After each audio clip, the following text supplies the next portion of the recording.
దేశంలో నిరుద్యోగిత సమస్య చాలా తీవ్రమవుతోంది. ప్రతి ఏటా లక్షలాది మంది విద్యావంతులు తమ చదువులు పూర్తి చేసి ఉద్యోగాల కోసం ఎదురుచూస్తున్నారు. కానీ ఆ స్థాయిలో ఉద్యోగాలు అందుబాటులో లేకపోవడంతో తీవ్ర నిరుద్యోగిత ఏర్పడుతోంది. ఈ క్రమంలో తమ విద్యార్హతకు సంబంధం లేని ఉద్యోగాలకు కూడా నిరుద్యోగులు పోటీ పడుతున్నారు. ఉదాహరణకు కేవలం 10 ఉద్యోగాల కోసం వందలాది మంది నిరుద్యోగులు పోటీ పడుతున్నారు. దరఖాస్తులు ఇచ్చేందుకు యువకులు భారీ ఎత్తున పోటెత్తుతున్నారు.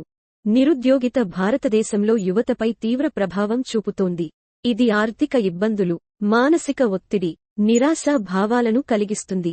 చాలా మంది యువత తమ విద్యకు సంబంధం లేని ఉద్యోగాల్లో పనిచేయాల్సి వస్తోంది. ఇది వారి ప్రతిభను వృధా చేస్తోంది. దేశ అభివృద్ధికి ఆటంకం కలిగిస్తుంది.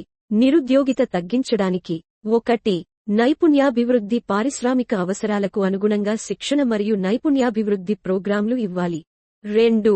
ఉద్యమదారుల ప్రోత్సాహం స్టార్టప్లు మరియు చిన్న వ్యాపారాలను ప్రోత్సహించడం. నిధులు మరియు మార్గదర్శకత్వం అందించడం. 3. విద్యా మార్పు విద్యా వ్యవస్థను మరింత ప్రయోగాత్మక మరియు పారిశ్రామిక అవసరాలకు అనుగుణంగా మార్చడం. 4. ఉద్యోగ సృష్టి సాంకేతిక, తయారీ మరియు సేవ రంగాల వంటి ఎక్కువ ఉద్యోగ అవకాశాలు కల్పించే రంగాలను ప్రోత్సహించడం. 5. ప్రభుత్వ చర్యలు విదేశీ పెట్టుబడులను ఆకర్షించడానికి మరియు స్థానిక పరిశ్రమలను ప్రోత్సహించడానికి విధానాలు అమలు చేయడం. 6.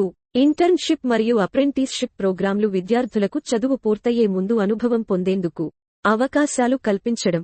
ఈ మార్గాల్లో చొరవ చూపడం ద్వారా భారతదేశం నిరుద్యోగితను తగ్గించి యువత తమ ప్రతిభను సమర్థవంతంగా ఉపయోగించుకునేలా చేయవచ్చు. Thank you for watching my video.